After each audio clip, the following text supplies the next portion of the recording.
খেলার মাঠে আবারও ধাক্কা খেলেন অভিষেক বন্দ্যোপাধ্যায়। কথা বলছি তার কারণ ডুরান্ড কাপের পর এবার ফুটবল লিগেও তার ক্লাব, জানা যাচ্ছে যে তার ক্লাব ডায়মন্ড হারবার এফসি বাদ পড়ল কলকাতা লিগে। যেটা জানা যাচ্ছে 30শে জুনের মধ্যে আইএফএর চিঠির উত্তর না দেওয়ায় ডায়মন্ড হারবার এফসিকে বাদ দিয়েই লিগ শুরু হলো।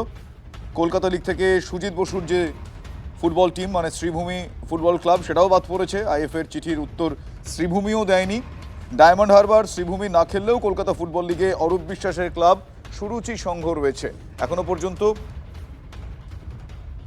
যেটা জানা যাচ্ছে যে ডায়মন্ড হারবার এফসি এবং শ্রীভূমি স্পোর্টিং তারা বাদ পড়লো। আমার সহকর্মী কৌস্তব এই মুহূর্তে আমার সঙ্গে রয়েছেন সরাসরি। কৌস্তব, প্রথমে জানতে চাইবো যে এই দুটো ক্লাব বাদ পড়লো যে কারণে আর অরূপ বিশ্বাসের ক্লাব খেলছে যে কারণে, আমি দুটো একটু কারণটা জানতে চাইবো যে কেন বাদ পড়লো এবং সুরুচির সঙ্গে কীভাবে খেলতে পারছে। তাহলে তারা কি যাবতীয় নিয়ম পালন করেছে আর এটা কি তাহলে নিয়ম পালন করেনি, চিঠির উত্তর দেয়নি, এটাই কি শুধু কারণ?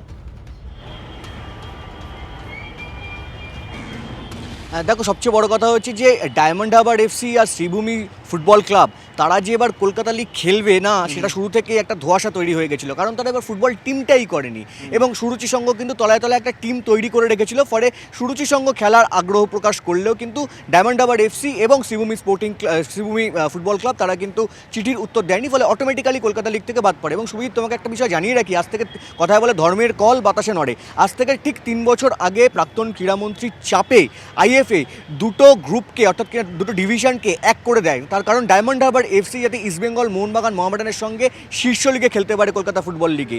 এবং দেখো, ঠিক 3 বছর পরে রাজ্যে পালাবদলের পরে সেই ডায়মন্ড হারবার এফসির পরিণতি, তারা এবার কলকাতা ফুটবল লিগেই বাদ পড়ে গেল, কারণ তারা কলকাতা ফুটবল লিগে খেলছে না, টিম করার মতো পরিস্থিতিই এখন নেই তাদের। ফলে এই কলকাতা ফুটবল লিগে ডায়মন্ড হারবার এফসি না খেলা, তারা কিন্তু বড়সড় শাস্তির মুখেও পড়তে পারে। যেমনটা আইএফএ রুলস অ্যান্ড রেগুলেশনস বা গাইডলাইন্সে রয়েছে, সেটা হচ্ছে এই লিগ থেকে নাম প্রত্যাহার করার ফলে বা লিগ না খেলার ফলে কিন্তু শাস্তি হিসেবে তাদেরকে সেকেন্ড ডিভিশনে নেমে যেতে হতে পারে বা পরের ডিভিশনে নেমে যেতে হতে পারে, এমনটাই কিন্তু রয়েছে আইএফএর সংবিধান। টেলিফোন লাইনে রয়েছেন মেহতাব হোসেন, প্রাক্তন ফুটবলার। মেহতাব, আমি আপনার প্রতিক্রিয়া জানতে চাইবো যে এভাবে ফুটবল মাঠেও যেভাবে এক প্রকার রাজনীতির প্রভাবই বলবো, কারণ দিনের পর দিন এই ক্লাবগুলো যেভাবে চলেছে এবং যে সমস্ত কারণে আজকে তাদের উপর এই খাড়ার ঘা এসে পড়লো, আপনি একজন ফুটবলার হিসেবে, একজন প্রাক্তন ফুটবলার হিসেবে, প্রশাসক হিসেবে, মাঠের একজন অত্যন্ত গুরুত্বপূর্ণ নাম হিসেবে আপনি কিভাবে দেখছেন বিষয়গুলো? দেখুন, ফার্স্ট অফ অল রাজনীতিবিদদের যারা রাজনীতিতে আছে তাদের টিম করা উচিত না। কখন কি সরকার চেঞ্জ হবে কেউ জানে না। এতে ক্ষতি কি হলো, যে কার হলো জানেন তো? প্লেয়ারদের ক্ষতি হলো। আর যদি এই টিমটাকে যদি কোনো স্পন্সরকে দিয়ে দেওয়া হতো বা কোনো কাউকে দিয়ে দেওয়া নতুন করে যদি শুরু হতো, তাহলে এই প্লেয়ার গুলো সাফার করছে, তারা মাইনে পায়নি অর্ধেক, ঠিক আছে, যারা যারা যে ক্লাবে, তারপরে অর্ধেক সময় ভালো ভালো প্লেয়ার টিম পায়নি, তারা সাফার করছে, অন্য কেউ সাফার করেনি। এই জন্যই আমার মনে হয় কোনো জায়গা আমি তো দেখিনি রাজনেতাদের টিম আছে, নেতাদের টিম আছে। সেটা আমাদের শুধু ওয়েস্ট বেঙ্গলে আমি যা দেখছি এই চলটা শুরু হয়েছিল লাস্ট বছর। আমার মনে হয় না এটা করা উচিত ছিল।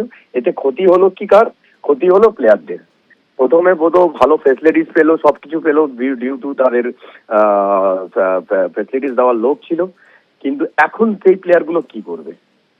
আমি খুব দুঃখজনক ঘটনা এটা। আর দুঃখ করে বলছি।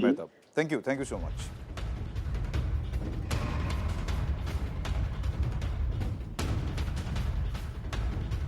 আমরা বিভিন্ন ক্লাব সূত্রে এবং বিভিন্ন সূত্রে জানতে পারছিলাম যে ওরা টিম করছে না।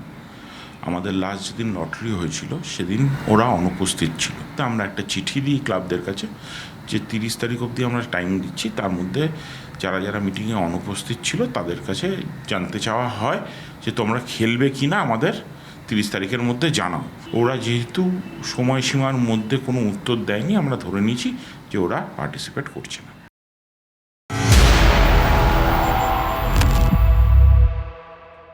আর এবার যে খবরে নজর রাখবো, সেবাশ্রয় নিয়ে অভিষেক বন্দ্যোপাধ্যায়ের বিপদ আরও বাড়ল। তার কারণ, সেবাশ্রয় গিয়ে এক মহিলা, তিনি ভুল চিকিৎসার শিকার হয়েছিলেন বলে অভিযোগ। সেই মহিলাকে এবার স্বাস্থ্য ভবনে ডাকা হলো। আগামীকাল সকাল 11টায় যাবতীয় নথি সহ তাঁকে স্বাস্থ্য ভবনে আসার নির্দেশ। সেবাশ্রয়ে ভুল চিকিৎসার জেরে মহেশতলার বাসিন্দা ওই মহিলার পা বাদ গেছে এমনটাই অভিযোগ ওঠে। অভিষেক বন্দ্যোপাধ্যায়ের বিরুদ্ধে রবীন্দ্রনগর থানায় এফআইআর দায়ের হয়।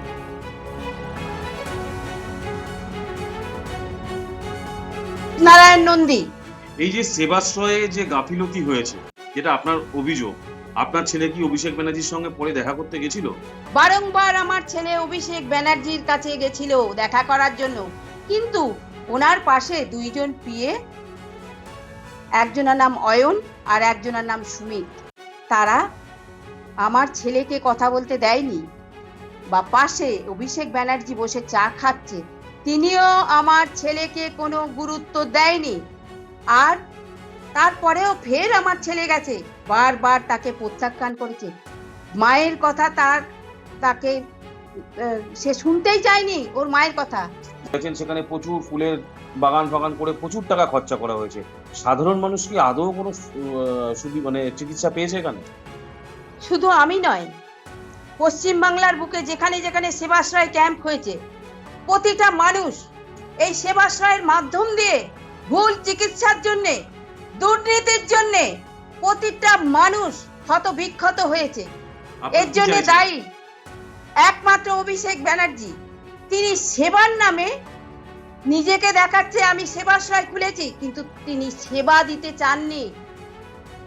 যে অপকর্ম হয়েছে, যে দুর্ঘটনা ঘটেছে মায়ের প্রতি, সেই ঘটনা দেখার পর স্বাস্থ্যমন্ত্রী আশ্বাস দিয়েছেন এবং তার কাছে আমরা যাব এবং বর্তমান সরকারের কাছে, প্রশাসনিকের কাছে আমাদের একটাই আবেদন, যারা এর সঙ্গে প্রত্যক্ষভাবে জড়িত তারা উপযুক্ত শাস্তি পাক। আর সাথে আবেদন, সারাটি জীবন মা তো বিছনায় পঙ্গু হয়ে গেল, সারাটি জীবন মা এইভাবেই তার জীবন কাটাবে বিছনার মধ্যে দিয়ে। তাই সরকারের কাছে আবেদন, তিনি যেন বাকিটা জীবন সুস্থভাবে জীবনযাপন করতে পারেন, এটাই আমার সরকারের কাছে, প্রশাসনিকের কাছে আবেদন।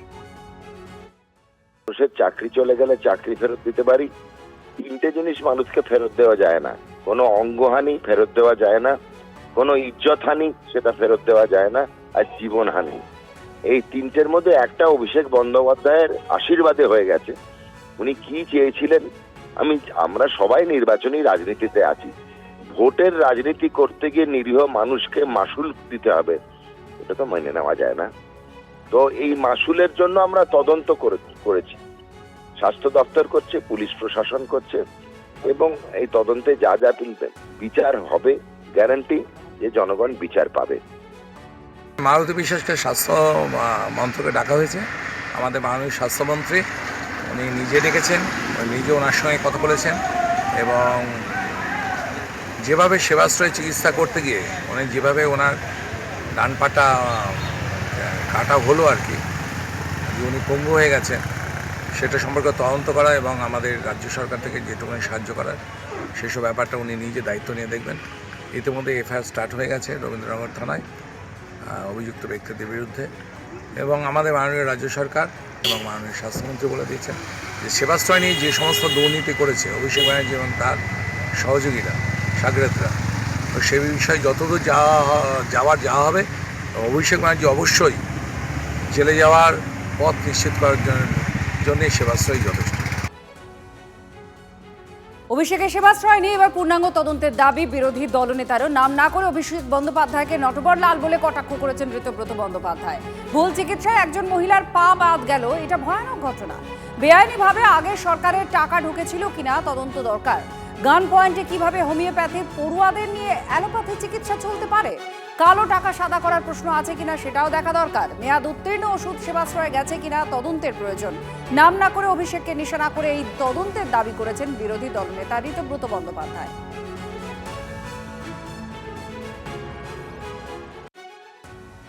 অভিষেক ব্যানার্জি তো আমাদের যুবরাজ, তার বিপদ কি করে বাড়বে? আর তার বিপদ বাড়বে না কমবে সে আদালত আছে, তদন্ত হবে। অনেকগুলো বিষয়তেই ওনার কমপ্লেন আসছে, উনি করেছেন। গাড়ির বনেটে উঠে পকেটে হাত দিয়ে যেভাবে হুমকি দিয়েছেন, আমরা ভয় পেয়ে গেছিলাম। যেভাবে বলেছিলেন 4 তারিখের পরে ডিজে বাজবে, এখনও আমাদের কানে ডিজে বাজে তার কথাগুলো। সুতরাং এই হুমকিটাও যেরকম কেস হয়েছে, আবার সেবাশ্রয়, সেবা করা তো খুব ভালো কাজ, কিন্তু যুবরাজ অভিষেক ব্যানার্জি সেবার নাম করে, সেবাশ্রয়ের নাম করে হোমিওপ্যাথি ডাক্তারকে দিয়ে আপনি অ্যালোপ্যাথি মেডিসিন দিচ্ছেন, এটা তো অন্যায়। আজকে মালতী দেবী যে রয়েছেন, যার পা কাটা গেছে, তার পা কাটা গেছে বা তার পরিবারের কারো, এটা তো হতে পারে না যে ভুল চিকিৎসায় যেটা হয়েছে, তো কেস তো হবেই। যে একজন মহিলার পা কেটে গেল, পা বাদ গেল, ভুল চিকিৎসা, আমরা তো বিষয়টা তুলব, বিধানসভাতেও তুলব। ভয়ানক ঘটনা। প্রথম কথা হচ্ছে সেবাশ্রয়ের টাকা কোথা থেকে এলো? 1 টাকা 2 টাকার ব্যাপার নয়। বেআইনিভাবে রাজ্য সরকারের টাকা কি ডায়মন্ড হারবারে ঢুকেছিল কিনা? সেবাশ্রয়ের ক্যাম্পে হোমিওপ্যাথিক ডাক্তার পাশ না করা হচ্ছে, ডাক্তারির ছাত্র পড়ুয়া জোর করে গান পয়েন্টে তাদের দিয়ে চিকিৎসা করানো একটা লোকের ব্যক্তিগত প্রচার। বাটপার লোক বলা ভালো, নটওয়ার লাল তো সে হচ্ছে এগুলো করেছিল, দায় তাকে নিতে হবে। এখন কোর্ট বলছে, বেরোতেও বলছে, পচা ডিম মারবে, বেরোতে পারবে না, ডিম পড়তে পারে, হতে পারে এই পরিবারের এলাকার মানুষ ক্ষিপ্ত হয়ে গিয়ে যার পা বাদ গেছে তারাও এসে ডিম মারতে পারেন। এই যে চিটিংবাজি, আর সেবাশ্রয়ের খুব পূর্ণাঙ্গ তদন্ত হওয়া উচিত। কালো টাকা সাদা করার প্রশ্ন আছে কিনা এগুলো ভেবে দেখা দরকার। কারুর বাড়ির পাশের গুদাম থেকে 100 কোটি টাকার কাছাকাছি নাকি বিদেশি ওষুধ পাওয়া গেছে। সেই ওষুধের এক্সপায়ারি ডেট পার হয়েছে কি হয়নি, সেই ওষুধ সেবাশ্রয়ে গেছে কি যায়নি, তদন্ত করতে হবে। আমি বলছি যে কতগুলো পয়েন্ট আছে, বিন্দু আছে, বিন্দুগুলোকে জয়েন করতে হবে। বাংলার গোটা মানুষের পথে প্রান্তরে জানা দরকার যে সততা, ত আর তয়াকার। আপনি যেই আতশ কাজ ফেলবেন দেখবেন ওই শয়ের ওপর কয়লা, বালি, ডোলোমাইট, গরু সব হচ্ছে এক আশ্চর্য সহাবস্থান করছে।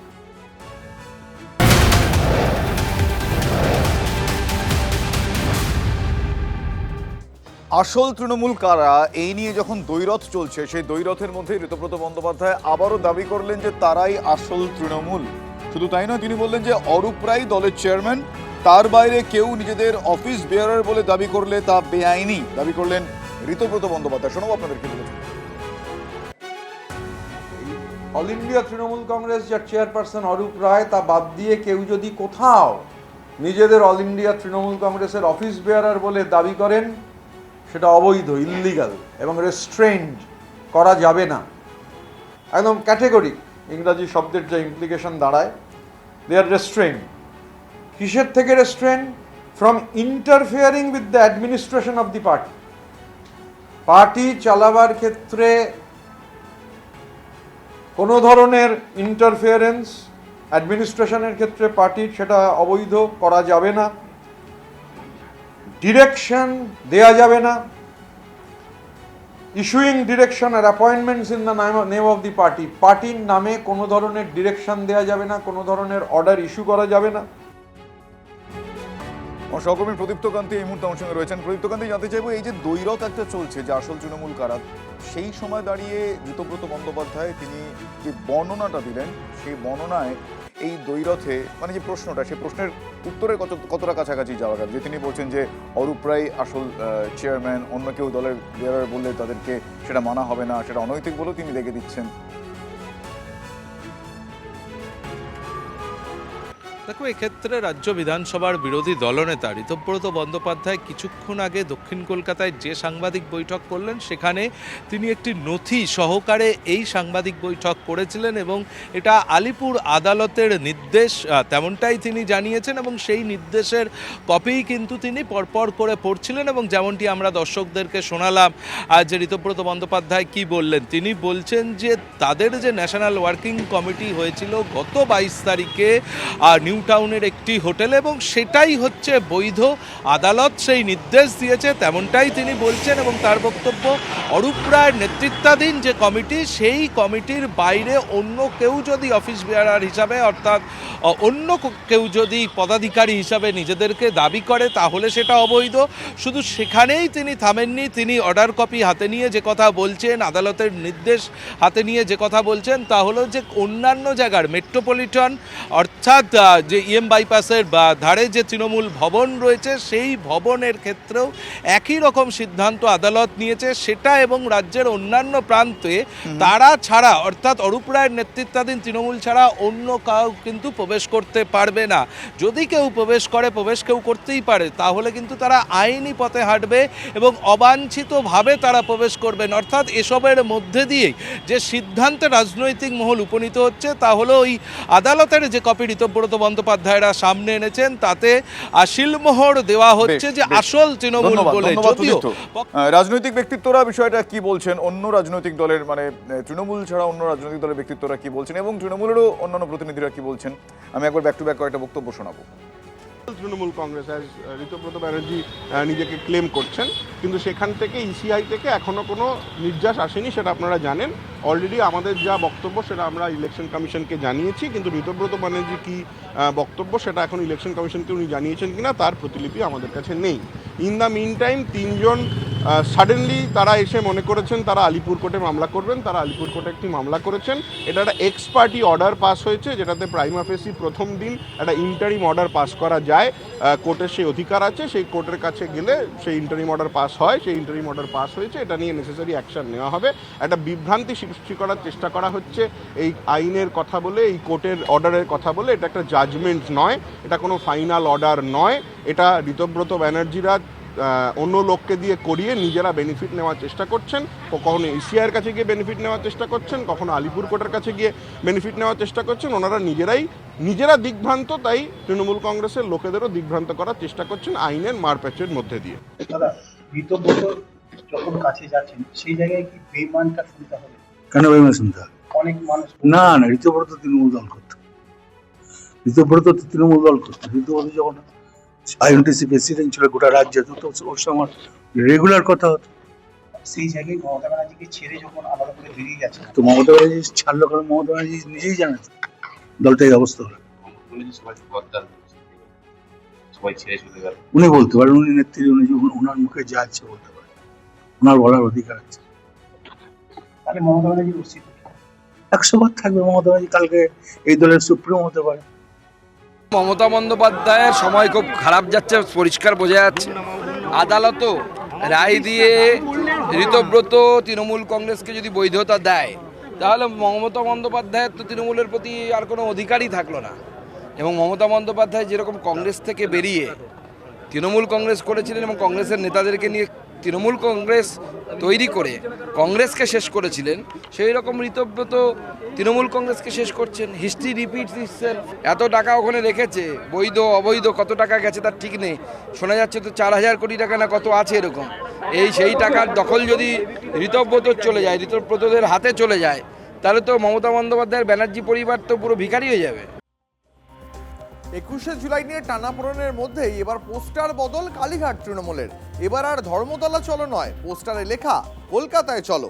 তাহলে কি কলকাতায় চলো পোস্টার লেখা, তার কারণ অনুমতি না পেয়ে এখনো দোলাচলে কালীঘাট তৃণমূল? বিকল্প জায়গার ভাবনা থেকেই কি মমতা শিবিরের এই পোস্টার বদল? পুলিশের অনুমতি মিলবে না ধরে নিয়েই আপাতত এগোচ্ছে কালীঘাট তৃণমূল।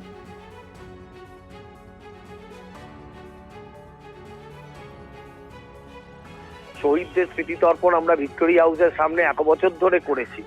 13 জন শহীদের প্রাণ গেছে ভোটার আইডেন্টি কার্ডের দাবিতে। সারা ভারতবর্ষের ভোটার সচিত্রপত্র মমতা ব্যানার্জির আন্দোলনের জন্য শুরু হয়েছিল। আজকে মমতা ব্যানার্জির মিটিংকে ব্যাঘাত করার জন্য আমরা আজকে মিটিং কর্মী সভা করব, সেইখানে গিয়ে বাড়িওয়ালাকে চমকানো হচ্ছে বাড়ি যাতে না দেওয়া হয়। আমরা যেখানেই সভা করতে যাচ্ছি সেখানেই কর্মী সভাকে করতে দেওয়া হচ্ছে না, মিছিল করতে গেলে তার মারছে। এটা রাষ্ট্রীয় সন্ত্রাস ছাড়া কি? দেখুন, মাননীয় মুখ্যমন্ত্রীর এই 21শে জুলাইয়ের প্রাক্তন মুখ্যমন্ত্রীর এই 21শে জুলাইয়ের সভা নিয়ে উনি যেভাবে লাফালাফি করছেন, আমি ওনাকে বলবো এখন এই 21শে জুলাইয়ে যা লোক আসবে তা তিনি ওনার কালীঘাটের বাড়িতেই ওখানে সভা করতে পারেন। আলাদা করে আবার এইসব ধর্মতলা, চিংড়িঘাটার মোড়, অমুক মোড়, শ্যামবাজারের মোড় এসব নেওয়ার কি দরকার? ওখানেই তো হয়ে যাবে। আমার মনে হয় মমতা ব্যানার্জির উচিত হাজরা মোড়ে করে দেওয়া, একই তো ব্যাপার। হাজরা মোড়ে করে দেওয়া অনুষ্ঠানটা করা উচিত। এর আগে এই অনুষ্ঠান ছিল কংগ্রেসের শহীদ দিবসকে সে তার দলের বার্ষিক উৎসবে রূপান্তরিত করেছিল। শহীদ দিবস তো ছিল না, উৎসব দিবসে রূপান্তরিত করেছিল। সেখানে শহীদ দিবসে কোনো মূল্য ছিল না। আমরা এখন আর তো কোনো বাজারে কিছু নেই, সব থেকে ভালো হাজরা মোড়ে স্ট্রিট কর্নিং করে দেওয়া। টিএমসি পার্টিটা কি আছে এটা নিয়ে তো আমরা খুব কনফিউজড আছি।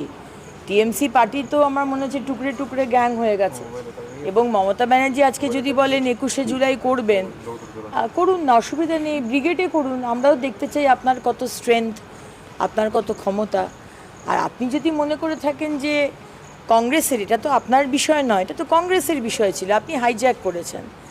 এই গদ্দারির কথা আপনার লোক বলছেন না, কালকে কল্যাণ বন্দ্যোপাধ্যায় বলেছেন এরা সবাই গদ্দার।